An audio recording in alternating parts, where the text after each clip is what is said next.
राज्यात स्मार्ट मीटरचा मुद्दा केवळ तांत्रिक राहिलेला नाही, तर तो राजकीय आणि जनआंदोलनाचा विषय बनतोय। कल्याण डोंबिवलीमध्ये वाढीव वीज बिलाच्या तक्रारींनी नागरिक हैराण झालेत। लातूरमध्ये मनसेनं स्मार्ट मीटरची प्रतिकात्मक होळी करत आंदोलन छेडलंय, तर गडचिरोलीत नागरिकांनी स्मार्ट मीटर हटवून जुने मीटर बसवण्याची मागणी केली आहे। दुसरीकडे महावितरण मात्र स्मार्ट मीटरमुळे बिलात कोणतीही अनियमित वाढ होत नसल्याचा दावा करते। स्मार्ट मीटरवरून नेमका वाद काय आणि राज्यभरात या विरोधाची तीव्रता का वाढते आहे, या प्रश्नांची उत्तरं शोधणारा हा स्पेशल रिपोर्ट। राज्यभरात महावितरणकडून स्मार्ट मीटर बसवण्याची मोहीम वेगानं सुरू आहे। उद्देश आहे वीज वितरण अधिक पारदर्शक आणि तंत्रज्ञानाधारित करणं। मात्र प्रत्यक्षात या मोहिमेला अनेक शहरांमध्ये तीव्र विरोध होताना दिसतो।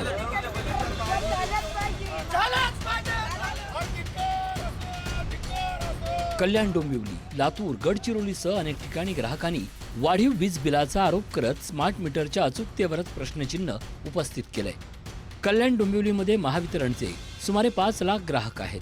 त्यापैकी जवळपास 2 लाख घरांमध्ये स्मार्ट मीटर बसवण्यात आले आहेत। मात्र स्मार्ट मीटर बसवल्यानंतर अवघ्या काही महिन्यातच वीज बिलांमध्ये मोठी वाढ झाल्याच्या तक्रारी समोर येऊ लागल्यात। दिवसाआड युनिटचा वापर वाढून दिसल्याचा आरोप ग्राहक करतायत। याशिवाय ग्राहकांची पूर्वसंमती न घेता मीटर बदलले जात असल्याचाही आरोप करण्यात येतोय। मुख्यमंत्र्यांनी स्मार्ट मीटर सक्तीचं नसल्याचं स्पष्ट केलं असतानाही प्रत्यक्षात बळजबरी होत असल्याचा दावा नागरिक करतायत। जिसके नाम पे मीटर, उसको पहले आप इन्फॉर्म करिए कि आपका मीटर हम चेंज कर रहे हैं। बिना उसकी इजाजत के आप मीटर चेंज करना भी गैर कानूनी में आता है, क्योंकि अगर मीटर में कुछ चेंजेस करना है, मीटर को अगर उसकी कंप्लेंट आती है तो आप मीटर चेंज करिए। और डायरेक्ट आके हम स्मार्ट मीटर लगा रहे हैं, ये संविधान के खिलाफ जा रहा है और लोगों की जेब खाली हो रही है। जेब मिसाल के तौर पे ये महंगाई के जमाने में ऐसा हो रहा है कि रीडिंग इतना ज्यादा आ जाएंगी। डिजिटल मीटर का ऐसा है, लोगों की कंप्लेंट ऐसी आ रही है कि इसकी रीडिंग बहुत ज्यादा आती है, जिसके से लोगों की जेब खाली हो रही है। ये सरासर लोगों के ऊपर जुल्म हो रहा है, अत्याचार हो रहा है। आज माझ्याकडे एक महिला आली होती, ती बिचारी पेन्शनवर आहे, तिला 58,000 बिल आलाय, ती कुठून भरेल? बरेच लोक सतत, कोणाला 22,000, कोणाला 25,000, लोक फॅक्टरी चालवत आहेत का? एका छोट्याशा घरात 10 बाय 10च्या असे काय वस्तू असतील की त्यांना 20 आणि 22,000 बिल येते? हे कुठेतरी मी आज आणि 2 दिवसापासूनच आम्ही प्लॅन करतोय की येणारे काही दिवसात मोठ्या प्रमाणात महावितरण याच्या विरोधात आम्ही आंदोलन करू की हे जे स्मार्ट मीटर आपण न सांगता लोकांना लावत आहात ते कुठे ना कुठे थांबलं पाहिजे। भर विधानसभेमध्ये मुख्यमंत्री खोटे बोललेले आहेत, परंतु लोकांच्या तक्रारीची शहानिशा हे लोक करत नाही।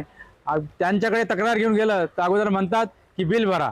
मग आज 30-35 हजार रुपये, 15,000 रुपये बिल कसं भरणार, हा सगळ्यात मोठा प्रश्न आहे। म्हणूनच आमचा सर्व नागरिकांचा या स्मार्ट मीटरला विरोध आहे। आमचे जे जुने मीटर लावलेले होते तेच मीटर पुन्हा आणून लावावेत, अशी माझी सर्वांना नागरिकांना या बाबतीमध्ये जागृत करण्याची माझी विनंती आहे आणि सर्व नागरिकांनी या बाबतीमध्ये रस्त्यावर उतरावं अशी मी मागणी करीत आहे। हे कुठल्या बिल्डिंगची, कुठल्या सोसायटीची एनओसी परवानगी न घेता गुपचूप येऊन जुने मीटर काढून, आमचे चांगले चाललेले जुने मीटर काढून हे स्मार्ट मीटर बसवतात। कारण जिथं आम्हाला 1000 रुपये बिल यायचं ते स्मार्ट मीटरनी 5,000, 6,000, 7,000 पर्यंत यायला लागलंय। याचाच अर्थ की यांनी लोकांच्या खिशाला कात्री लावलेली आहे, जनतेची लूटमार चालू आहे। तेव्हा हे चाललेली लूटमार त्वरित एमएसबीने थांबवावी व स्मार्ट मीटर लावण्यात येऊ नये।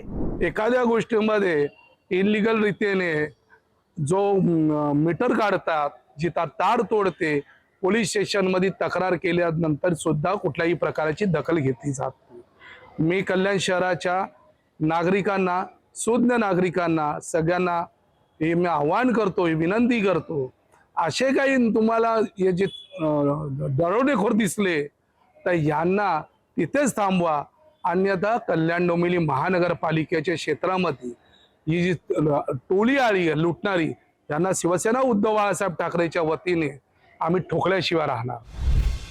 स्मार्ट मीटर विरोधातील नाराजी आता रस्त्यावर उतरली आहे। लातूरमध्ये महाराष्ट्र नवनिर्माण सेनेच्या कार्यकर्त्यांनी महावितरण कार्यालयासमोर स्मार्ट मीटरची प्रतिकात्मक होळी करत सरकार आणि महावितरण विरोधात घोषणाबाजी केली। स्मार्ट मीटरची सक्ती तात्काळ थांबवावी, अन्यथा जनआक्रोश मोर्चा काढण्याचा इशारा मनसेनं दिलाय। स्मार्ट मीटरच्या बाबतीत बोलायचं गेलं तर आज ह्या नागरिकांना ग्राहकांना प्रचंड पैसे मोजावे लागलेले आहेत. अनेक लोकांचे तक्रारी आहेत की बिल जास्त आलं, आमचं ही उलाले ती उलाले. आम्ही ज्यावेळेस अधिकाऱ्याला बोलतो वा हे नागरिकांच्या अशा तक्रारी आहेत, तर अधिकारी काय सांगतात की वा तुमच्या घरची लाईट फिटिंग बदलावं लागेल, वायरिंग बदलावं लागेल, सर्व्हिस वायरिंग बदलावं लागते, अशा प्रकारचे उत्तर देण्यात येत आहेत. यामुळं आज महाराष्ट्र नवमान सेनेच्या वतीनं आम्ही होळी करून याचा निषेध करण्यात आलेला आहे. गडचिरोलीतही वेगळी परिस्थिती नाहीये. इथल्या नागरिकांनी स्मार्ट मीटर बसवल्यानंतर वीज बिल अनेक पटीनं वाढल्याचा आरोप केलाय. त्यामुळे स्मार्ट मीटर हटवून पुन्हा जुन्या पद्धतीचे मीटर बसवण्याची मागणी करण्यात येते. मागणीकडे दुर्लक्ष झाल्यास स्मार्ट मीटर काढून महावितरण कार्यालयात जमा करण्याचा इशाराही नागरिकांनी दिलाय. दरम्यान या प्रकरणावर प्रतिक्रिया घेण्याचा प्रयत्न केला असता संबंधित अधिकाऱ्यांनी प्रतिक्रिया देण्यास नकार दिल्याचा दावा नागरिकांनी केलाय. स्मार्ट मीटरचा मुद्दा आता राजकीय रंग घेऊ लागलाय. विरोधी पक्षांकडून स्मार्ट मीटरच्या कंत्राट प्रक्रियेवर प्रश्न उपस्थित केले जात असून सरकारनं स्मार्ट मीटरची सक्ती थांबवावी अशी मागणी केली जाते.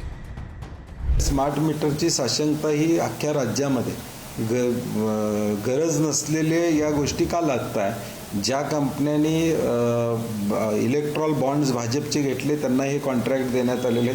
स्मार्ट मीटर म्हणजे प्रीपेड मीटरच हे उद्या होणार आहे. पैसे भरा आणि मगच लाईट घ्या अशी साधारणपणे शासनाचं धोरण आहे आणि म्हणून त्याला विरोध कायम आहे. मुख्यमंत्र्यांनी ऑन द हाऊस सांगितलं होतं याची सक्ती करणार नाही, परंतु दुर्दैवानं आता सक्ती केली जाते हे वास्तव. दुसरीकडे महावितरणनं मात्र सर्व आरोप फेटाळले आहेत. स्मार्ट मीटरमुळे वीज बिलात कोणतीही वाढ होत नसल्याचा दावा महावितरणनं केलाय. ग्राहकांच्या शंका दूर करण्यासाठी सोसायट्यांमध्ये जाऊन जनजागृती मोहीम आणि अवेअरनेस कॅम्प आयोजित केले जात आहेत असं महावितरणचं म्हणणं आहे. हेच आवाहन करेल की आपण सगळ्यांनी स्मार्ट मीटर बसवून घ्या. ज्यावेळेस आपण स्मार्ट मीटर बसवतो तर त्यावेळेस त्याच्या कन्झम्पशनवरनं आपल्याला दिवसाला आपण किती युनिट वापरतो हे आपलं त्वरित लक्ष येतं, की जेणेकरून 30 दिवसानंतर माझं जे बिल हातात पडेल मी त्याच्यावर कुठलं लक्ष न ठेवता त्यावेळेस ते आपल्याला खूप जास्त वाटतं. पण मी जर त्याचं नियोजन केलं की बाबा माझं एका दिवसाला किती युनिटचं कन्झम्पशन पडायला पाहिजे याच्यावर आपण जर नियोजन केलं तर आपलं त्या आवाक्यामध्ये आपण आपलं बिल सुद्धा आपण करू शकतो की मला इतके 200 युनिट आले पाहिजे, 250 युनिट आले पाहिजे. त्याच्यावर सुद्धा आपण त्या विजेच्या वापराचं नियोजन करू शकतो. त्या अनुषंगाने आपल्या बिलाचं सुद्धा नियोजन होऊ शकतं. एका बाजूला तंत्रज्ञानाच्या मदतीनं वीज वितरण अधिक पारदर्शक करण्याचा महावितरणचा दावा, तर दुसऱ्या बाजूला वाढीव वीज बिलं, सक्तीनं मीटर बदलणं आणि आर्थिक भार वाढल्याच्या नागरिकांच्या तक्रारी. यामुळे स्मार्ट मीटरचा मुद्दा आता राज्यव्यापी वादात रूपांतरित झालाय. या पार्श्वभूमीवर सरकार आणि महावितरण ग्राहकांचा विश्वास कसा संपादन करणार आणि वाढत्या विरोधावर कोणता तोडगा काढणार याकडे राज्याचं लक्ष लागलंय. ब्युरो रिपोर्ट, पुढारी न्यूज.